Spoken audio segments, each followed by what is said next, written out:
നമസ്കാരം. ശ്രീമദ് ഭാഗവതം മൂലം പ്രഭാഷണം ഭാഗം 60 ഓം ഗം ഗണപതയേ നമഃ. ഓം സം സരസ്വതേ സ്വാഹ. ഓം ശ്രീ ഗുരുഭ്യോ നമഃ. ഓം ശ്രീ രംഗനാഥശർമ്മണേ നമഃ. നാരായണ നാരായണ നാരായണ നാരായണ നാരായണ നാരായണ നാരായണ നാരായണ നാരായണ നാരായണ നാരായണ. ഓം ശ്രീകൃഷ്ണാർപ്പണമസ്തു. ഓം ശ്രീകൃഷ്ണായ പരബ്രഹ്മണേ നമഃ. ഓം ശ്രീകൃഷ്ണായ പരമാത്മനേ നമഃ. ഹരേ രാമ രാമ രാമ ഹരേ ഹരേ, ഹരേ കൃഷ്ണ കൃഷ്ണ കൃഷ്ണ ഹരേ ഹരേ. ഭാഗവതം മൂലം പ്രഭാഷണം. ഇന്ന് പ്രഥമസ്കന്ധം 1-ാം അധ്യായത്തിൽ 3-ാമത്തെ ശ്ലോകമാണ് പറയേണ്ടത്. അപ്പോൾ കഴിഞ്ഞ എപ്പിസോഡിലെ 2-ാമത്തെ ശ്ലോകത്തിൻ്റെ അർത്ഥം 2 ദിവസം കൊണ്ട് പറഞ്ഞു തീർത്തിട്ടുണ്ടായിരുന്നു. അപ്പോൾ 3-ാമത്തെ ശ്ലോകം നോക്കിക്കോളൂ.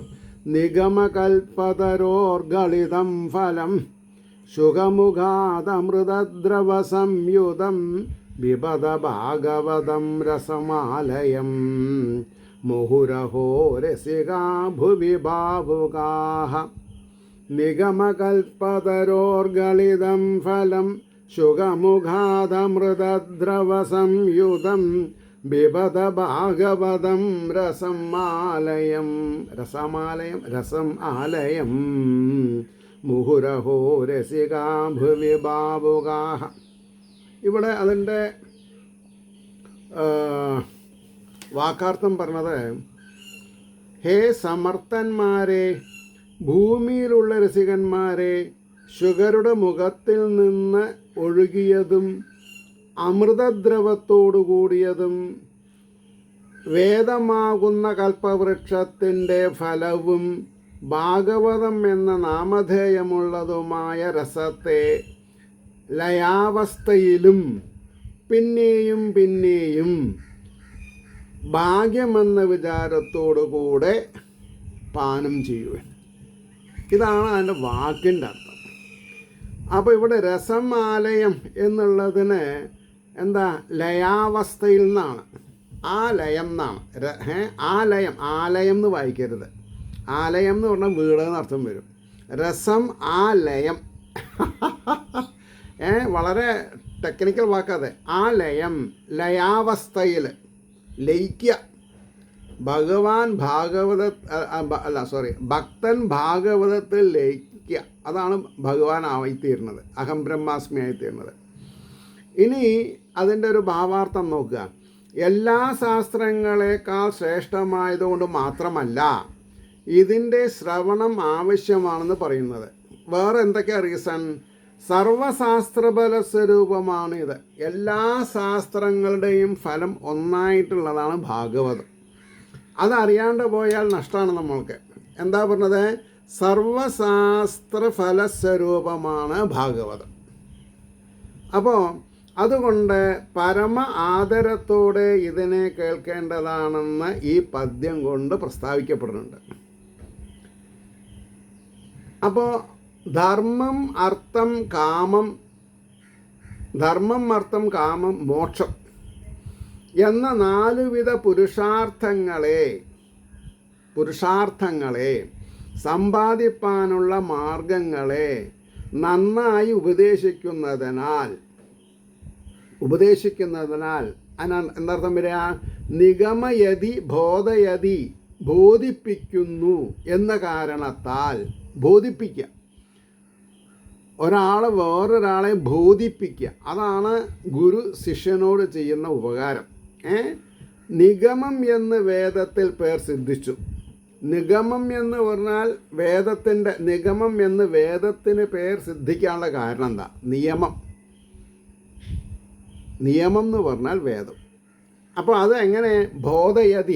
ബോധിപ്പിക്കുക. കാരണം ഏതേതിനെ ആഗ്രഹിക്കുന്നുവോ അതിനെ നൽകുന്നതായ വേദത്തെ വളരെ ട്രാൻസ്പെറൻ്റാണ്.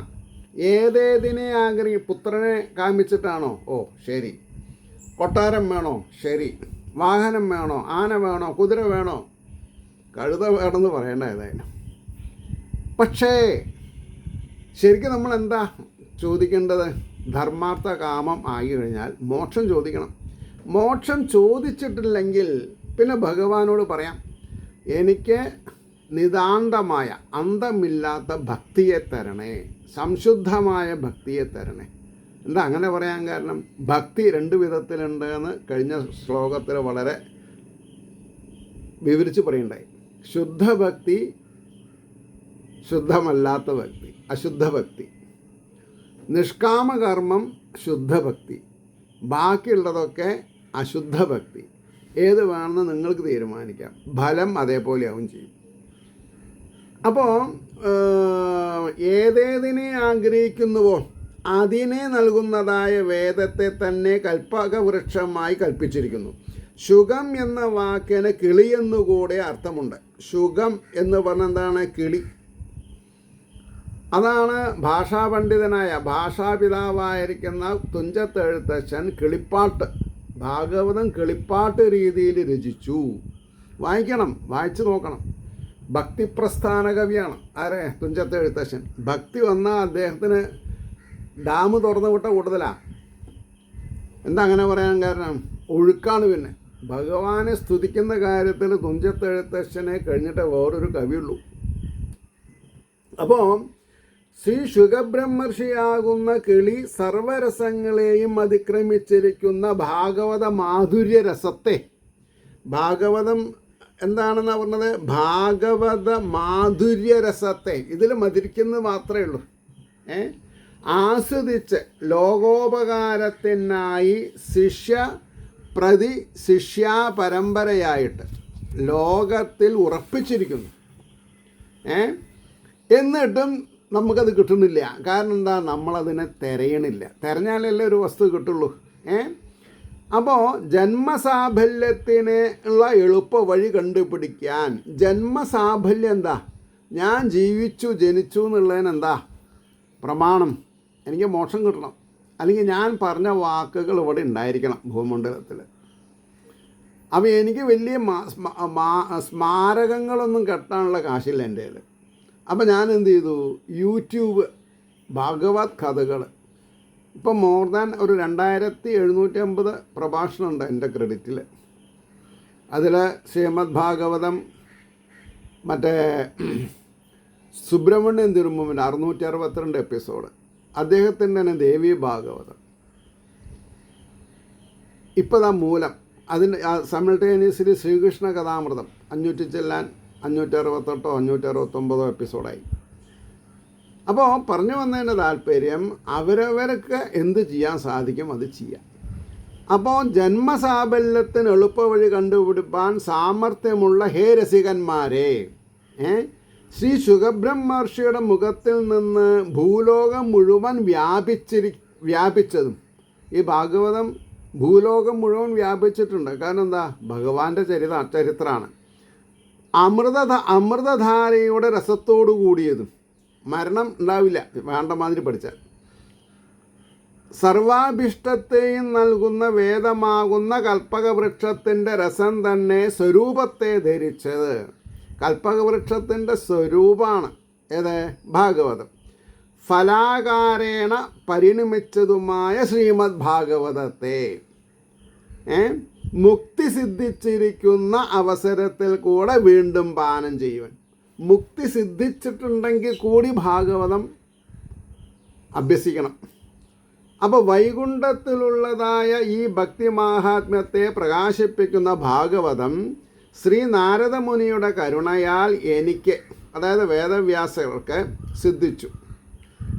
ഞാൻ ഇതിനെ എൻ്റെ ആത്മജനായ മകനെ, എന്താ പറയുക, ആത്മജൻ, ദിൽക്ക തുക്കട എന്ന് ഹിന്ദിയിൽ പറയും. ആത്മജനായ ശുകനെ ഉപദേശിക്കും. ആ വഴിക്ക് ശിഷ്യപ്രശിഷ്യദ്വാര ലോകത്തിൽ എങ്ങും ഇത് പരക്കും. ജീവൻ മുക്തന്മാരും ഇതിനെ ഉപേക്ഷിക്കുകയില്ല എന്ന് മേൽ വരാൻ പോകുന്ന സംഗതിയെ വ്യാസൻ സർവജ്ഞനാകയാൽ, ഈശ്വരനെ പോലെ സർവജ്ഞനാകയാൽ ഗ്രന്ഥാരംഭത്തിൽ തന്നെ അറിയുകയും അതിനെ ശ്ലോകരൂപേണ നിബന്ധിക്കുകയും ചെയ്തുവെന്ന് ധരിക്കണം. ഇതിൽ ഉപേക്ഷിക്കത്തക്കതായ അംശം ഏതുമില്ലെന്ന് കാണിപ്പാൻ രസം എന്ന വിശേഷണം. രസം, ഇപ്പോൾ ഈ സദ്യക്ക് രസമുണ്ട്. ഊണ് കഴിക്കാൻ അറിയാത്തവർ രസം കഴിക്കില്ല. ആർക്ക്? ഊണ് കഴിക്കാൻ കഴിയാത്തവർ. ഊണ് കഴിക്കാൻ അറിയണവരോ രസം കഴിക്കാണ്ട് പോരുമില്ല. കാരണം ഈ പലതരത്തിലുള്ള വട്ടങ്ങൾ അതിനൊക്കെ ദഹിപ്പിക്കാൻ കഴിവുള്ള ആളാണ് ആരെ? ഈ രസം. അപ്പോൾ അതിന് ഒന്നും കളയാനില്ല, രസത്തിലൊന്നും കളയാനില്ല. അപ്പോൾ രസമാണെങ്കിൽ ആയത് പദാർത്ഥത്തിൽ ചേർന്നിരിക്കുന്നതല്ലാതെ പ്രത്യേകമായി കിട്ടുകയില്ല, അല്ലേ രസം? അതുകൊണ്ട് ഫലം എന്നുകൂടെ വിശേഷണം ചേർത്തി. ഈ രസം എന്നുള്ളത് എന്താണ്? ഫലം. കരിമ്പിൻ്റെ രസമാണ് അതിൻ്റെ ഫലം. അതിൽ നിന്നാണ് ശർക്കരയും പഞ്ചസാരയും ഉണ്ടാക്കുന്നത്. അപ്പോൾ രസം തന്നെ ഫലരൂപത്തെ എടുത്തു. ഈ ഫലം മുഴുവനും രസം മാത്രമാകയാൽ ത്യജിക്കത്തക്കതായ മേൽത്തൊലിയോ അല്ലെങ്കിൽ അതിൻ്റെ ബീജം, മാങ്ങയുടെ അണ്ടി പോലെ അതൊന്നുമില്ല, ചക്കക്കുരു എന്ന് പറഞ്ഞ പോലെ ഒന്നുമില്ല. ആനന്ദം മാത്രമാണ് ഇതിൻ്റെ രൂപം.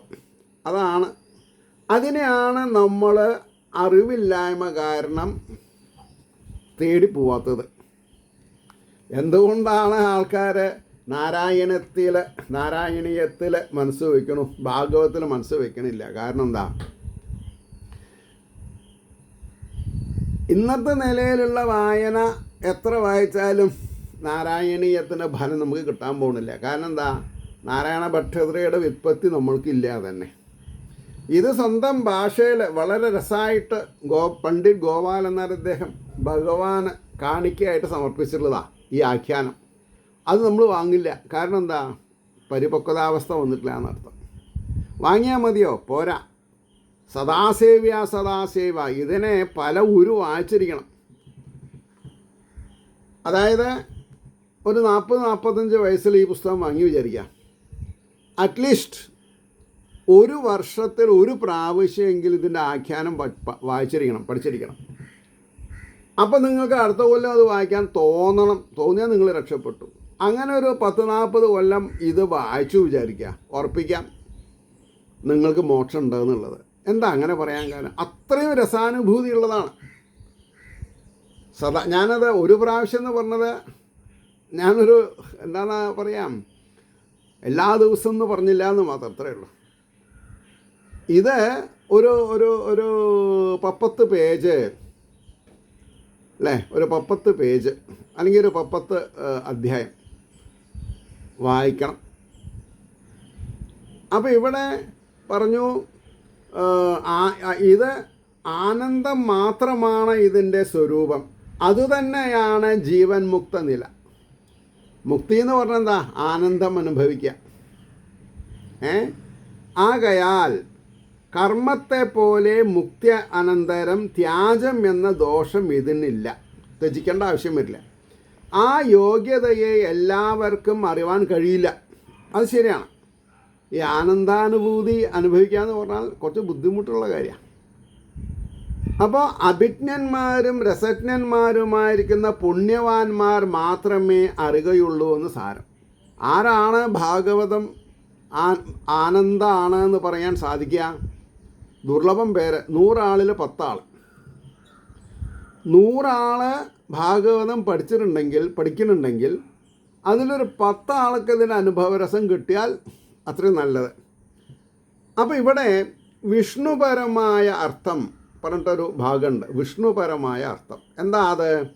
അതിന് യോഗ്യമായ പദവിഭാഗം നിഗമകൽപ്പതരോ ഗളിതം ഫലം ശുഖമുഖാത് അമൃതദ്രവ സംയുതം ബിബദ ഭാഗവതം രസം ആലയം മുഹുർ രസിക ഭുവി ഭാവുകാഹ.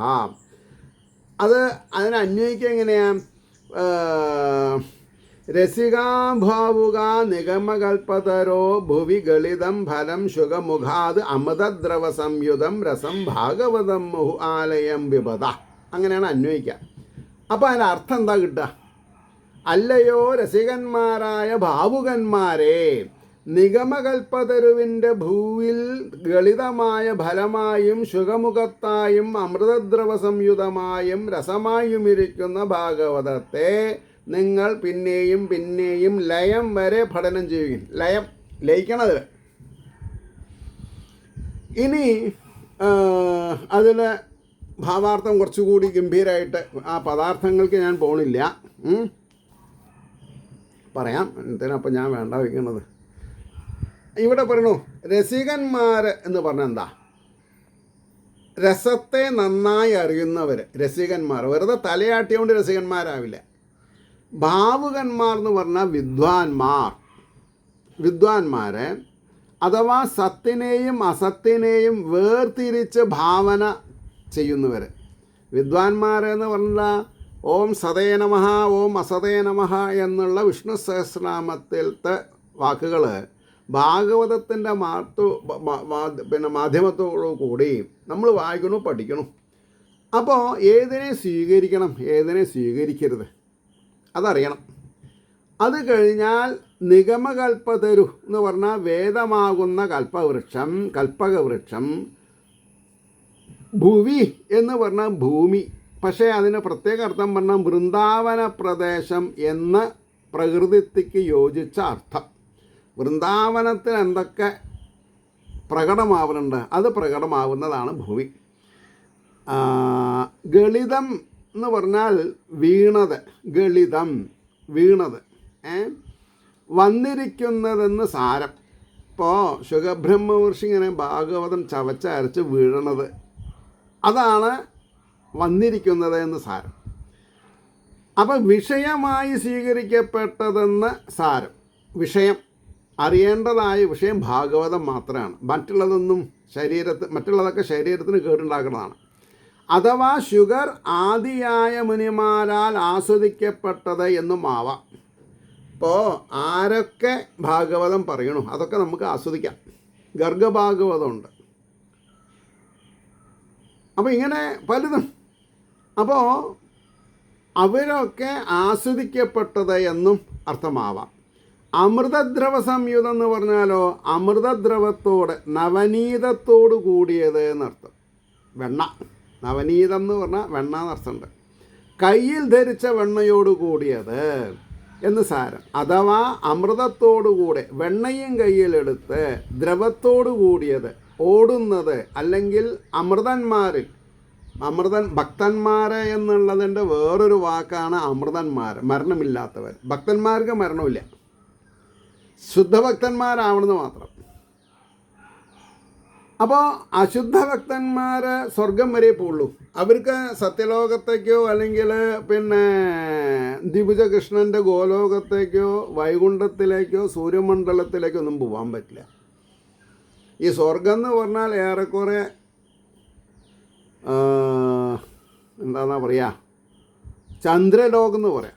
ചന്ദ്രലോകം പോയാൽ പിന്നെയും മടങ്ങി വരണം. സൂര്യമണ്ഡലത്തിൽ പോയാൽ മാത്രമേ വരാണ്ടിരിക്കാൻ പറ്റുള്ളൂ. കാരണം അവിടെ എത്തിയാൽ നമ്മൾ മലരായി മാറും. മലര് എന്നുള്ളതിന് രണ്ടർത്ഥം പറയണം. ഒന്ന് നെല്ല് വറുത്ത മലര്, പിന്നെ ഒന്ന് പൂവായാൽ ചിലത് കായ്ക്കില്ല, അതാണ് പറഞ്ഞത്. ചിലതിന് പൂവില്ല. അപ്പോൾ പ്ലാവിന് പൂവില്ല, മാവിന് പൂവുണ്ട്.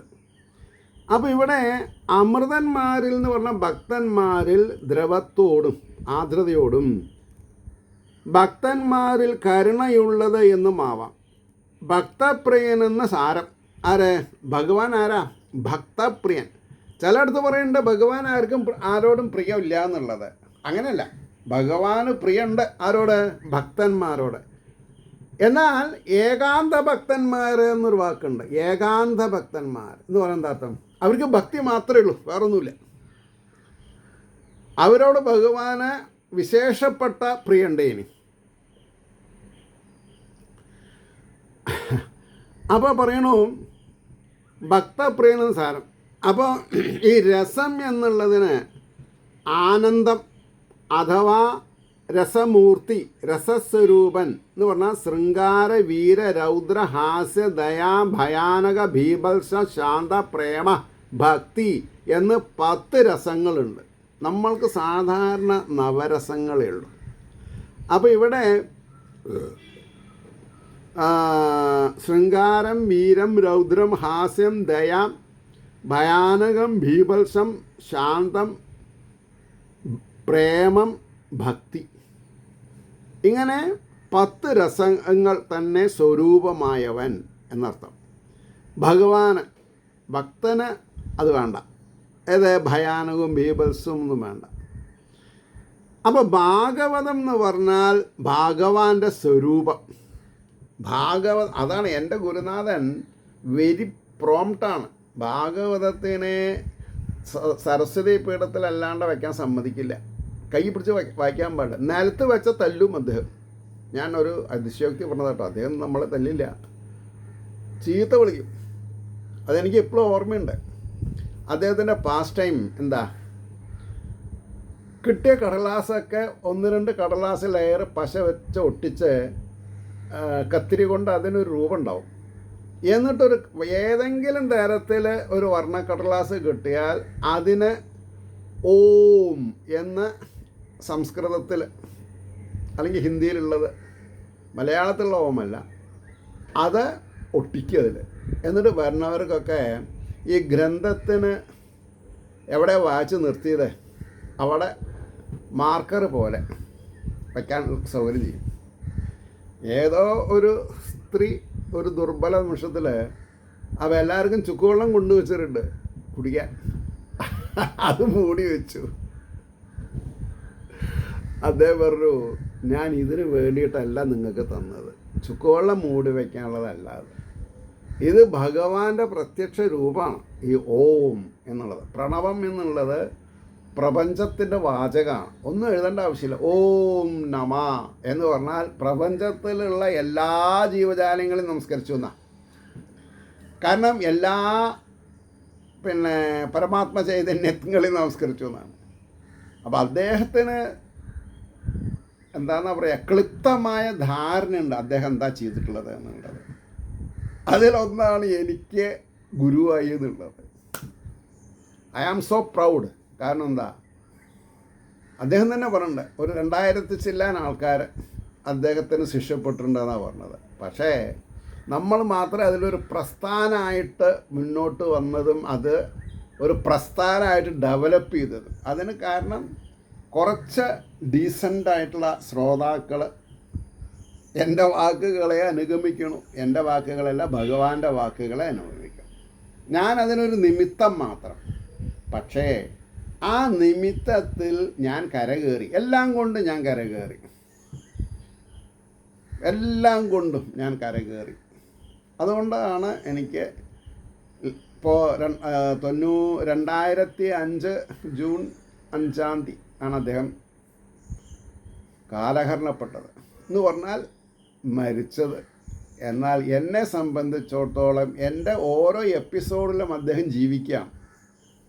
എന്താ കാരണം, ഞാൻ അദ്ദേഹത്തെ സ്മരിക്കാതെ കണ്ട് ഒരു എപ്പിസോഡും പറയാറ് പതിവില്ല. അപ്പോൾ ഇതൊക്കെ വളരെ അപ്റ്റായിട്ട്, ഇപ്പം ചില റിയാലിറ്റി ഷോയിൽ പറയും, ഇത് കാണാൻ എൻ്റെ അച്ഛനുണ്ടായിരുന്നെങ്കിൽ, അമ്മ ഉണ്ടായിരുന്നെങ്കിൽ എന്നൊക്കെ ഇങ്ങനെ പറയും. എന്നെ സംബന്ധിച്ചിടത്തോളം അങ്ങനെ ഒരു സിറ്റുവേഷൻ ഇല്ല. എന്നെ സംബന്ധിച്ചിടത്തോളം എൻ്റെ വാക്കിൽ എന്തെങ്കിലും ഗുണാംശമുണ്ടെങ്കിൽ അതൊക്കെ എൻ്റെ ഗുരുനാഥൻ്റെ ആണ്. അത് എൻ്റെ ഒരു way of expression, my devotion, എൻ്റെ റെസ്പെക്റ്റ്, എൻ്റെ ആദരവ്, എൻ്റെ ഇൻഡെപ്റ്റ്നെസ്, എൻ്റെ കടപ്പാട്, അദ്ദേഹത്തിനോട് എനിക്കുള്ളൊരു കടപ്പാട്. അല്ലെങ്കിൽ ഒരു IIT പോലെയുള്ള, സമുദ്രം പോലെയുള്ള ഒരു സ്ഥാപനത്തിൽ നിന്ന് റിട്ടയർ ചെയ്താൽ ഒരാളേനെ അറിയില്ല. ഒരു 0.5% തൊട്ട് ചില വാട്സപ്പ് ഗ്രൂപ്പൊക്കെ ഉണ്ടാവാം.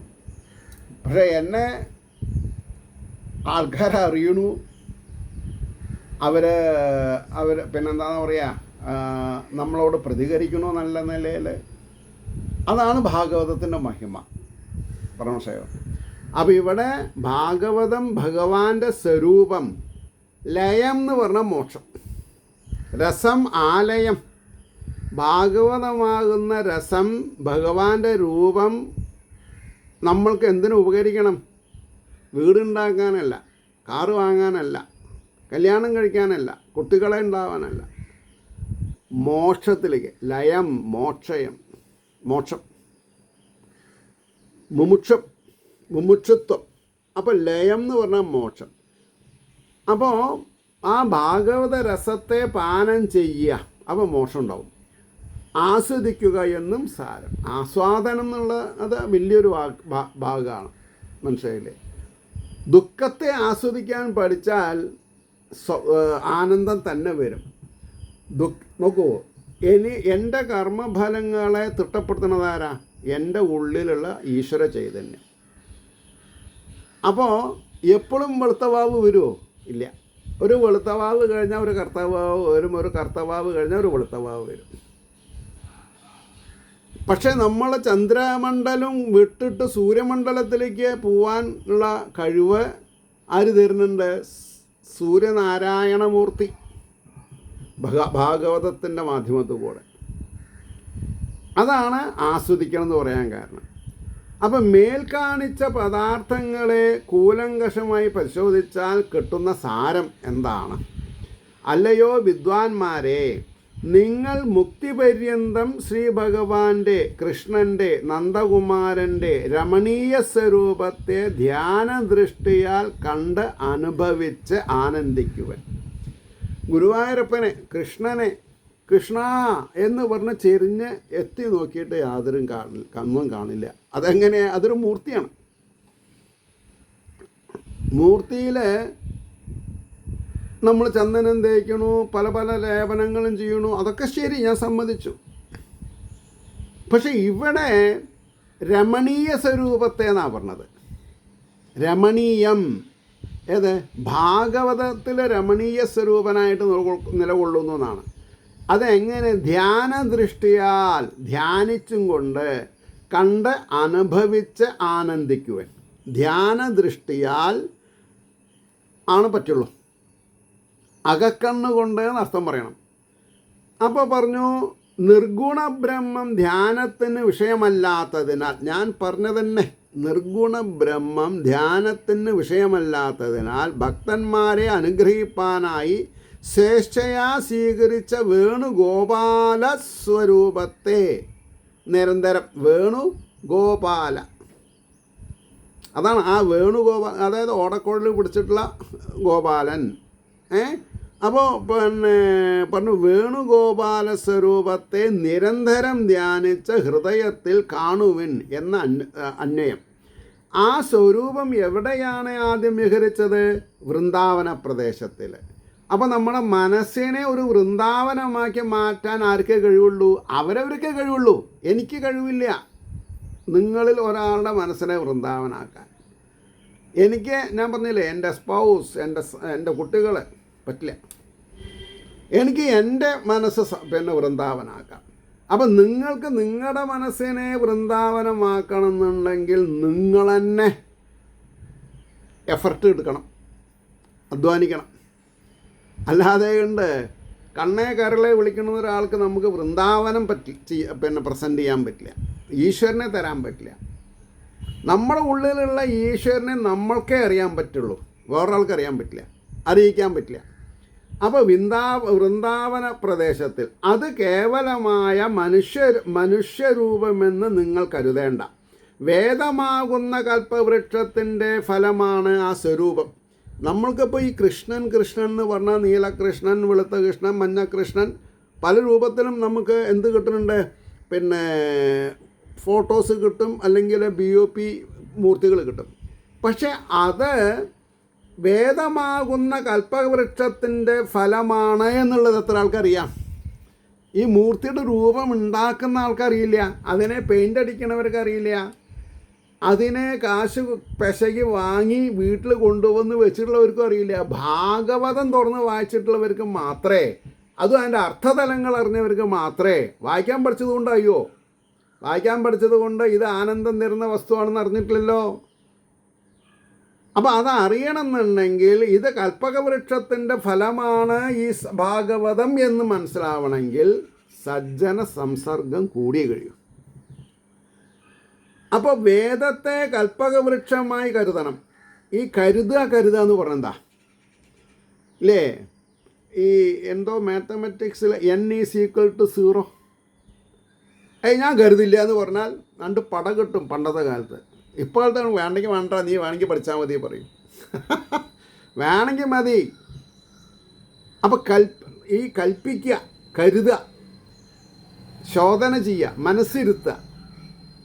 അതുകൊണ്ടാണ് പറഞ്ഞത് വേദത്തെ കൽപ്പക വൃക്ഷമായി കരുതണം. എന്തുകൊണ്ടെന്നാൽ ധർമാർത്ഥകാമ മോക്ഷങ്ങളാകുന്ന 4 വിധ പുരുഷാർത്ഥങ്ങളെ സാധിപ്പാനുള്ള ഉചിത മാർഗങ്ങളെ ഉപദേശിക്കുന്നു. ഈ ഉചിത മാർഗങ്ങൾ എന്ന് പറഞ്ഞാൽ എന്താ? ഉചിതമല്ലാത്ത മാർഗങ്ങളുണ്ട്. സ്വത്ത് സമ്പാദിക്കാൻ 2 മാർഗമുണ്ട്. ഭക്തി ഉണ്ടാവാൻ ഒരൊറ്റ മാർഗ്ഗമേ ഉള്ളൂ. അതെന്താണ്? ഉചിതം എന്ന് പറഞ്ഞിട്ടുണ്ടെങ്കിൽ ശ്രേഷ്ഠമായത്, ഉചിതമല്ലാത്തത് പാപമായിട്ടുള്ളത്, ദുർദശ. അപ്പോൾ അധ്വാനിച്ചുണ്ടാക്കിയ കാശ് മാത്രമേ നിലനിൽക്കുള്ളൂ. കട്ടും കവർന്നും ഉണ്ടായിട്ടുള്ള കാശ് നിലനിൽക്കില്ല. അപ്പോൾ ഉചിതമാർഗങ്ങളെ ഉപദേശിക്കുന്നത് കൊണ്ട്, ഇപ്പോൾ ഞാൻ ആസ് എ പ്രൊഫഷണൽ അല്ല, ഞാനൊരു അമേച്ചറാണ്. അപ്പോൾ എൻ്റെ ഗുരുനാഥൻ സങ്കല്പിച്ച രീതി കൂടെ ഞാൻ നിങ്ങളോട് സംസാരിക്കുള്ളൂ. എന്താ? കുറച്ച് ബുദ്ധിമുട്ടിയാലും ഈശ്വരനെ വേദമാകുന്ന കൽപ്പകവൃക്ഷമാണ് എന്ന് മനസ്സിലാക്കിയാൽ ഞാൻ ഒന്നും ചോദിക്കാതെ കണ്ട് ശുദ്ധഭക്തിയോടുകൂടി നിഷ്കാമമായി കടമകളും കടപ്പാടുകളും ചെയ്ത് ഇന്ന് ഞാൻ എല്ലാം അനുഭവിക്കുന്നുണ്ടെങ്കിൽ, ആനന്ദിക്കുന്നുണ്ടെങ്കിൽ അതിന് അർത്ഥം എന്താ? ഭഗവാൻ പറഞ്ഞ ഉചിതമായ മാർഗത്തിൽ കൂടെ ഞാൻ നടന്നു എന്നുള്ളതാണ്. എനിക്ക് തിരിഞ്ഞു നോക്കിയാൽ ടെൻഷനില്ല, തിരിഞ്ഞു നോക്കിയാലും ഇല്ല, തിരിഞ്ഞു നോക്കിയില്ലെങ്കിലും ഇല്ല.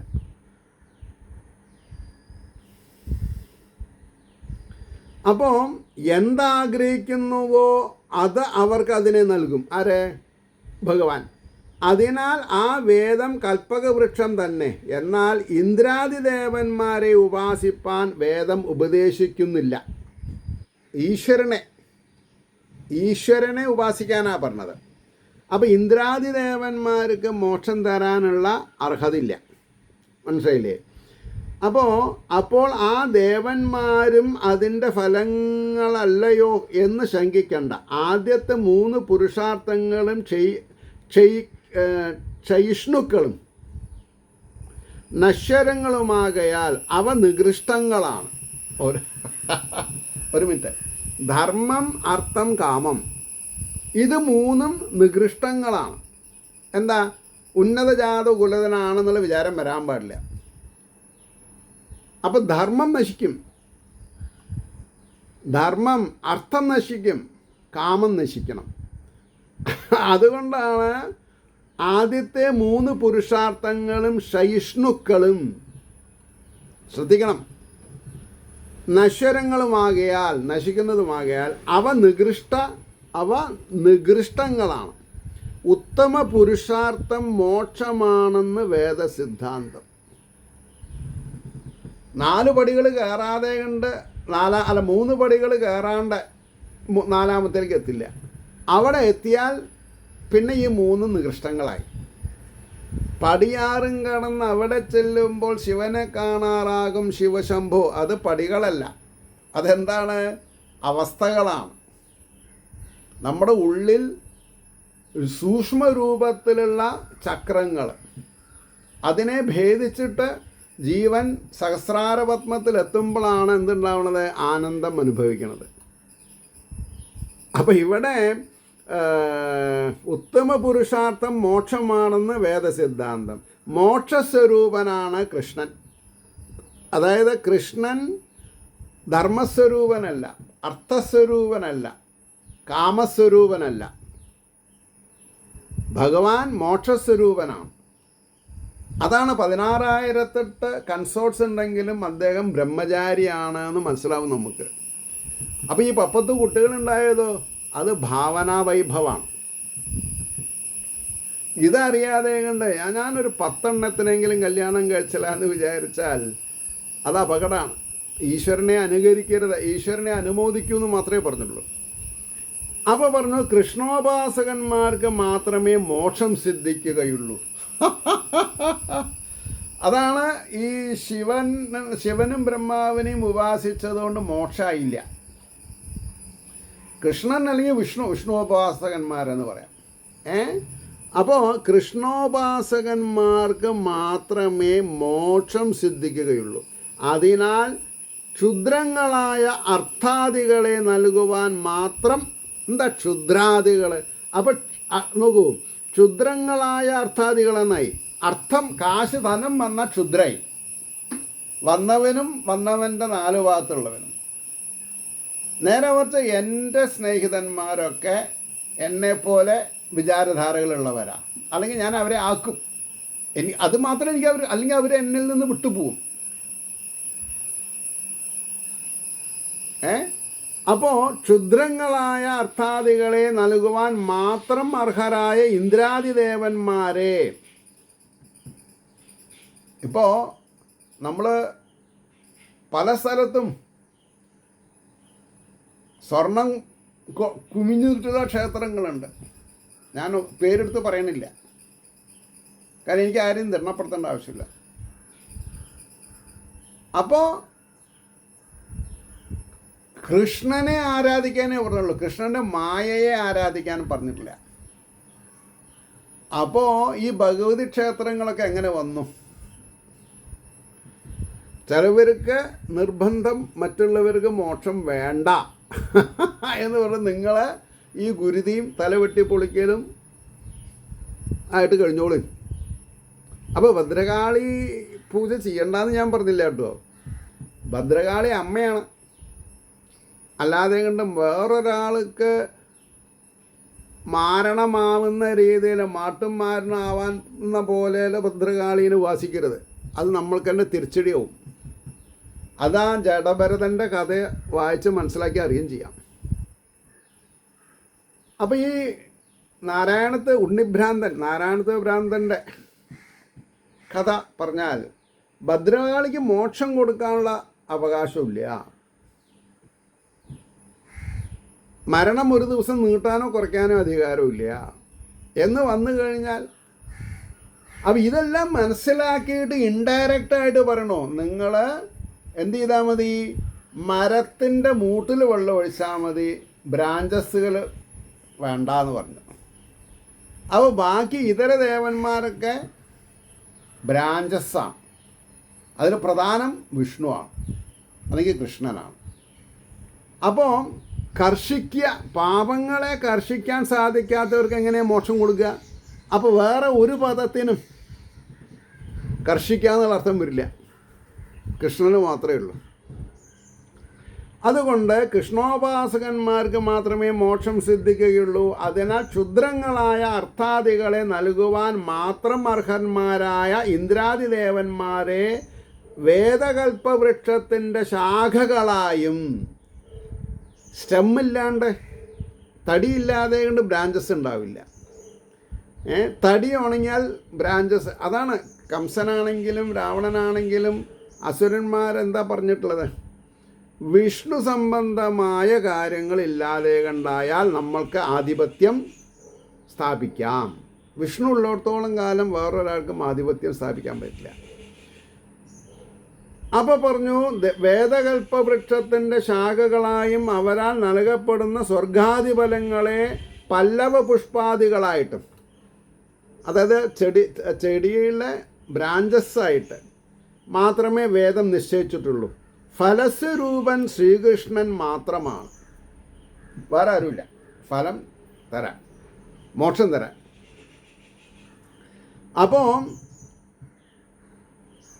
അപ്പോൾ ശിവൻ മംഗളദായകനാണ്, അത് ഞാൻ ഉറപ്പിച്ച് പറയുന്നുണ്ട്. പക്ഷേ ഭഗവാൻ അവിടെ മോക്ഷത്തിന് പോയാൽ എന്ത് പറയും? മോക്ഷം തരാൻ എനിക്ക് പറ്റില്ല, അതുകൊണ്ട് വിഷ്ണുവിൻ്റെ അടുത്തേക്ക് പോയിക്കോളൂ. അപ്പോൾ നമ്മൾക്കൊരു ഉപാസനാമൂർത്തിനെ തിരഞ്ഞെടുക്കുമ്പോൾ ആരെ തിരഞ്ഞെടുക്കണം എന്നുള്ളത് എപ്പോൾ മനസ്സിലാക്കാം? 8, 10, 12 വയസ്സിൽ മനസ്സിലാക്കാം. അപ്പോൾ ഉപാസനയ്ക്ക് ബലം കൂടും.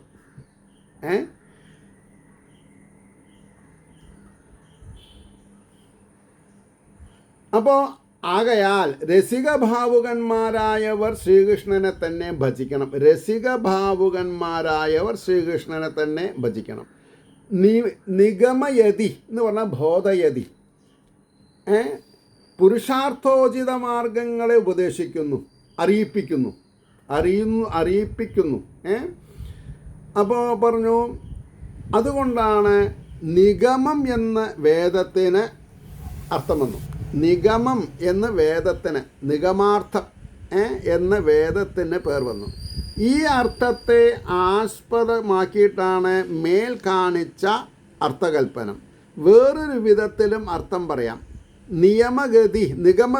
നിഗമയതി നിതരാം പ്രാപയതി, ഏറ്റവും പ്രാപിക്കുന്ന ധർമാർത്ഥകാമ മോക്ഷങ്ങളെ പ്രാപിക്കുന്ന ജീവന് മോക്ഷപര്യന്തമുള്ള പുരുഷാർത്ഥങ്ങളെ പ്രാപിക്കുവാൻ സമുചിതമായ മനുഷ്യ ശരീരത്തെ നിഗമം എന്ന് പറയാം. മനുഷ്യ ശരീരത്തെ നിഗമം എന്ന് പറയാം. കാരണം എന്താ? ഈ 84 ലക്ഷം സ്പെസീസ് ഓഫ് ക്രിയേച്ചേഴ്സിൽ മനുഷ്യന് മാത്രമേ മോക്ഷം പറഞ്ഞിട്ടുള്ളൂ, ബാക്കിയുള്ളവർക്ക് മോക്ഷം പറഞ്ഞിട്ടില്ല. പിന്നെ ഗുരുവായൂർ കേശവന് മോക്ഷം കിട്ടി എന്നുള്ളത് ആരാ പറഞ്ഞത്? ഭക്തന്മാർ. ഏത് തരത്തിലുള്ള ഭക്തന്മാർ? അശുദ്ധ ഭക്തിയുള്ളവരെന്നർത്ഥം. അല്ലാണ്ട് ഞാൻ അശുദ്ധ ഭക്തി ഉള്ളവർ പറയില്ല. കാരണം അവർ പഠിച്ചിട്ടില്ല. തൊട്ടതിനും പിടിച്ചതിനും ഒക്കെ നമ്മൾ ഗുരുവായൂർ എന്നുള്ള പ്രിഫിക്സോ സഫിക്സോ ഉണ്ടെങ്കിൽ ഒക്കെ ശരിയായി എന്ന് പറയണത് തെറ്റല്ലേ? ഞാൻ കുറച്ച് ഗൗരവം കാണിച്ചു, സോറി, എനിക്ക് ഗൗരവമില്ല. അപ്പോൾ പറഞ്ഞു വന്നതിൻ്റെ താല്പര്യം എന്താണ്? മനുഷ്യ ശരീരത്തെ നിഗമം എന്ന് പറയാം. അതിനാൽ മനുഷ്യജന്മമാകുന്ന കൽപ്പകവൃക്ഷത്തിൻ്റെ, മനുഷ്യജന്മം കിട്ടിയാൽ വെറുതെ പാഴാക്കി കളയരുത് എന്ന് ജ്ഞാനപ്പാനയിലൊക്കെ പറയണില്ലേ? മനുഷ്യജന്മം കിട്ടിയിട്ട് സുഹൃതികളായി തീർന്ന് മോക്ഷത്തെ വരിച്ചിട്ടില്ലെങ്കിൽ, നോക്കൂ, നമ്മൾ ജീവന് സ്വാതന്ത്ര്യമുണ്ട്. എന്തിനെ? ഈ പ്രപഞ്ചത്തിൽ എന്തിനെ സ്വീകരിക്കണം? അതിന് മായയുണ്ട്. സ്വർഗം തരാൻ പറ്റിയിട്ടുള്ള ആൾക്കാരുണ്ട്, മോക്ഷം തരാൻ പറ്റിയിട്ടുള്ള ആൾക്കാരുണ്ട്. അപ്പോൾ മോക്ഷത്തിനെ തിരഞ്ഞെടുക്കാൻ സാധിച്ചിട്ടില്ലെങ്കിൽ അതിനെന്തർത്ഥം പറയാം? നമ്മൾക്ക് സ്വയംവരം നടത്താനുള്ള കഴിവില്ല. സ്വയംവരം എന്ന് പറഞ്ഞാൽ സ്വയം വരിക്കാന്നർത്ഥം. അത് സ്ത്രീക്ക് അധികാരം ഉണ്ടെങ്കിൽ പുരുഷൻ എന്തുകൊണ്ടായിക്കൂടാ? അപ്പോൾ ഇവിടെ മനുഷ്യജന്മമാകുന്ന കൽപ്പവൃക്ഷത്തിൻ്റെ ഫലം ശ്രീകൃഷ്ണ ലാഭമാണ്. മറ്റു പുരുഷാർത്ഥപ്രാപ്തി കൊണ്ട് ജരാമരണാദി ദുഃഖബഹുലമായ പുനരഭിജനനം മരണം മാത്രമേ കിട്ടുള്ളൂ.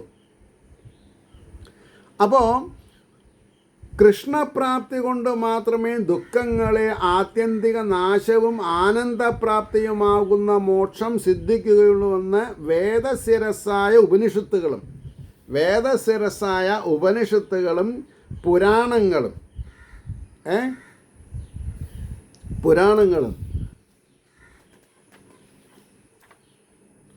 അനുഭവജ്ഞന്മാരായ ഋഷികളും പലവിധത്തിൽ പൂർവപക്ഷ സിദ്ധാന്തപക്ഷങ്ങൾ ചെയ്ത് ഉറപ്പിച്ചിരിക്കുന്നു.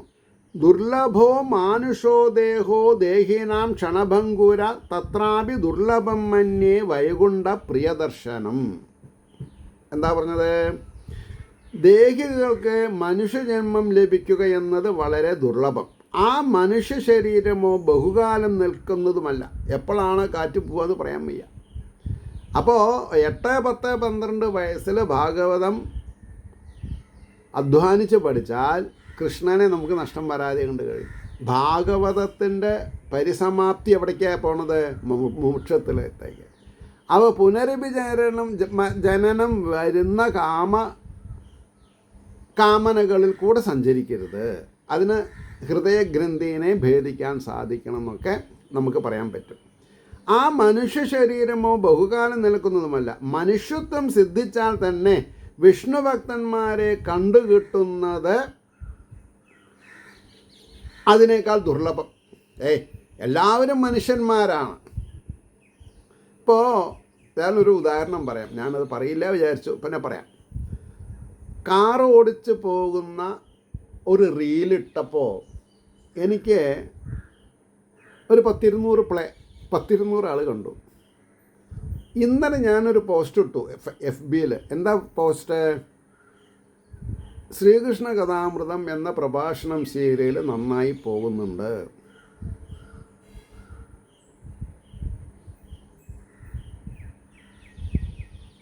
അത് സബ്സ്ക്രൈബ് ചെയ്ത് ഷെയർ ചെയ്താൽ കുറേ കൂടി നന്നായിരുന്നു എന്ന് ഒരു പോസ്റ്റ് ഇട്ടു, ലിങ്ക് ഇട്ടു.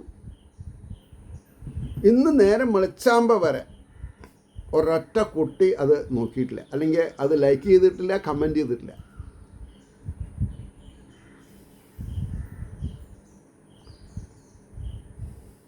ഇപ്പം എന്താ മനസ്സിലായത്? ശ്രീകൃഷ്ണ കഥാമൃതം എന്ന് പറഞ്ഞാൽ അത് എന്താണെന്നുള്ളത് ആർക്കും മനസ്സിലായിട്ടില്ല.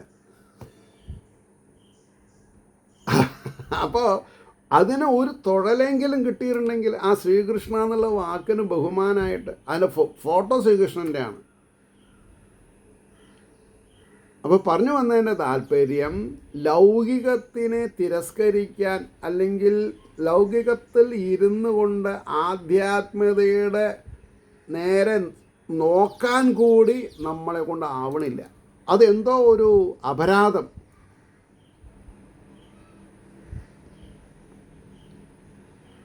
ആലോചിച്ച് നോക്കൂ, അപരാധമാണ്. അപ്പോൾ ഇവിടെ പറഞ്ഞു വരുന്നത്, മനുഷ്യത്വം സിദ്ധിച്ചാൽ തന്നെ വിഷ്ണു ഭക്തന്മാരെ കണ്ടു കിട്ടുന്നത് അതിനേക്കാൾ ദുർലഭം. ഭക്തന്മാരുടെ സംസർഗം കൊണ്ടാണല്ലോ ഭക്തി ഉണ്ടാകുന്നത്. അത് അതിലേറെ രസമായി. ഭക്തന്മാരുടെ സംസർഗം കൊണ്ടാണ് ഭക്തി ഉണ്ടാകുക. ആലോചിച്ച് നോക്കൂ. അവിടെ നിർത്താം. ഏവർക്കും ശ്രീഹരിയുടെ അനുഗ്രഹാശിസ്സുകൾ നിർലോഭമുണ്ടാവട്ടെ എന്ന് പ്രാർത്ഥിച്ചുകൊണ്ട് വാക്കുകൾ ചുരുക്കുന്നു. നമസ്കാരം. നാളെ കാണാം.